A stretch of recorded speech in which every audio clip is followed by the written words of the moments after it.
Well, it's certainly a foul weather day today, but it's a perfect day to do a quick update on the seedling progress because it's all nice and cosy and inside. So yeah, I don't grow a lot of stuff in July, but the stuff I do grow is still quite important crops for me. So let's take a quick look at how everything's growing. So we've got rainstorms outside at the moment and it's pretty windy, so I did move my seedlings for this month into my grow light setup in the garage, and they're only going to be in here for 2 or 3 days, but it's a nice sheltered environment. Just to give you a quick update on the progress, so these are the ramrod spring onions. They're actually growing really nicely. I grow quite a range of different spring onions at different times of year, bunching onions, and I often don't get good germination in July, so I've been quite pleased with these ramrod because I end up being a bit short of bunching onions in sort of September, October period.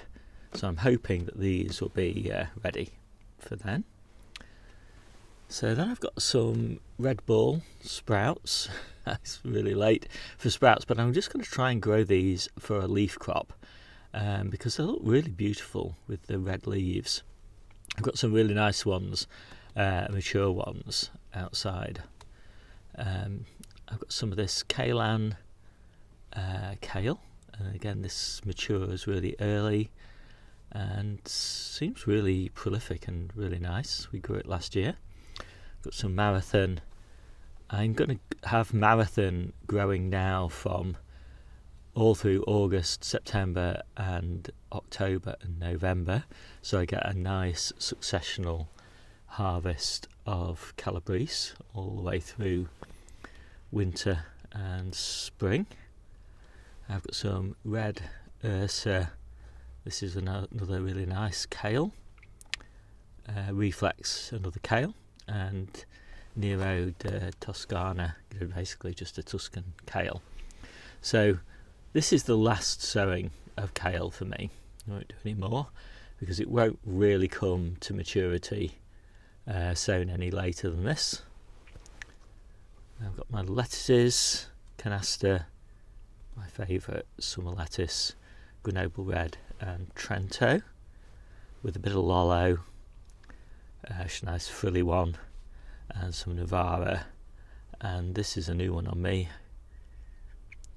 I don't know, how do you pronounce that? Is this some Italian name?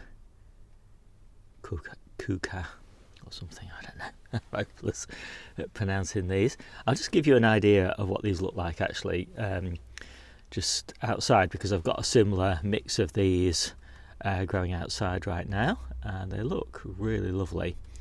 Most of my lettuces really I'm going to be sowing in late August and September for winter, but this is just a kind of bridging crop, just bridges between the summer ones that I've got outside right now and the ones that go in the polytunnel and the low tunnels later on. I've got some Mikado, which is Asian spinach. It's still a little bit early to be sowing true spinach. I'll be sowing that in sort of mid-August, otherwise it'll just bolt, and I hate things bolting early. And then I've got Tough Ball, which are a Japanese overwintering type onion. I've got quite a few of those in different size of modules, so these won't go out until October. These will go out in September. I've got some green sprouting broccoli.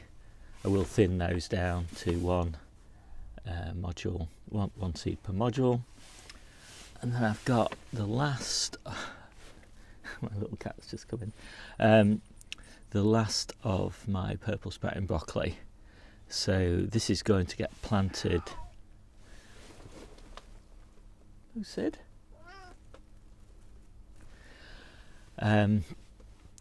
After my French beans, which are incredibly prolific at the moment, so I don't want to take them out. I've got a little bit of an issue with these little tiny caterpillars.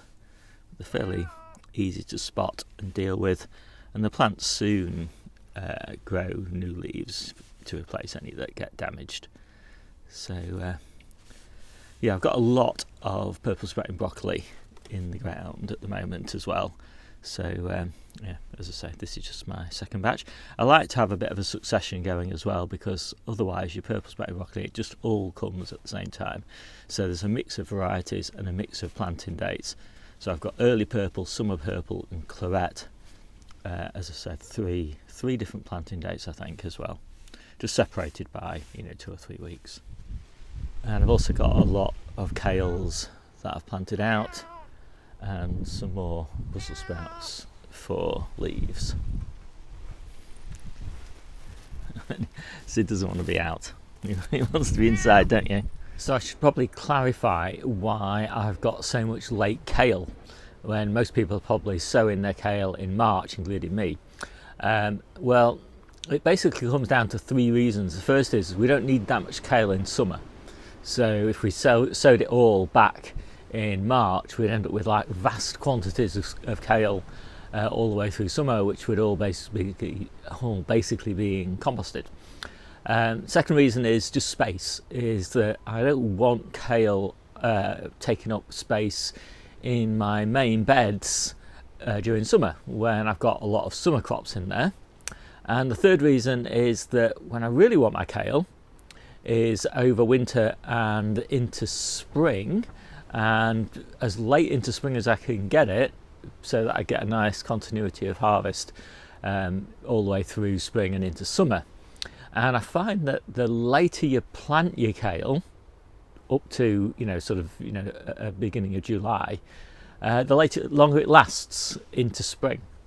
So this late planted kale is going to still be really prolific and young and relatively vigorous in mid-spring, whereas the stuff that I planted in March tends not to be so great. So that's the 3 reasons really why I do quite a lot of kale quite late in the season, and it certainly does well for me. So there's a few other things that I've sown this month, and if you want the details of everything that I've sown, then you can find them linked in the description, and you'll see this little sowing database that I'm just going to scroll through now. So I've got my Christmas potatoes, and most of those are up now. They're on the allotment, and I like to sow my Christmas potatoes early, just because of late blight getting in the way of things. So one of my YouTube viewers said that you can actually get a viable crop of leeks if you sow them at the beginning of July. Not big storage leeks or anything like that, but just nice kind of pencil thin ones, a bit like big spring onions. And so I'm quite excited to try that, because we do like leeks, and we might even use them in place of spring onions or bunching onions. And then the last of my outdoor carrots, Touchon. These won't grow big, again won't be storage carrots, but they will be super tender and sweet carrots in winter. And the tough ball that you've already seen, and the ramrod, and the green sprouting broccoli. And you probably noticed that there's a list of different varieties here, and if you tap on that, then you'll see all the details. It's just they're all sown on the same time, so I don't create a separate entry for them.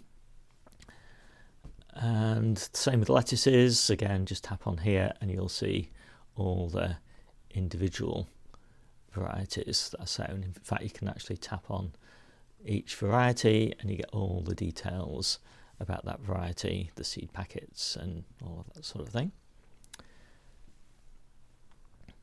And that's it. That's everything that I've sown in July. And if you're wondering what the noise is, it's my little cat, my other little cat, who wants a lot more attention than I can give her while I'm trying to film a video. So I hope you like this quick video. My name's Steve, this is the Seaside Kitchen Garden and Allotment channel, and the next video that I'll do is going to be about August and September and what I'm sowing then. And I'm combining the two together, although I will do a separate one for September and October probably, because timings are just so important at this time of year. So it varies depending on crops, but you can kind of think about it as, you know, if you compare like a week in August is like 2 weeks in September, and a week in August is like 4 weeks in October, sort of thing. So it's timing is just absolutely kind of critical, and it gets more and more critical as you kind of move into September and October. So I want to give you a little bit of advance notice about what I'm doing in September and the actual dates, just so you can prepare. So anyway, there we go. That's the end of this video. I'll see you soon.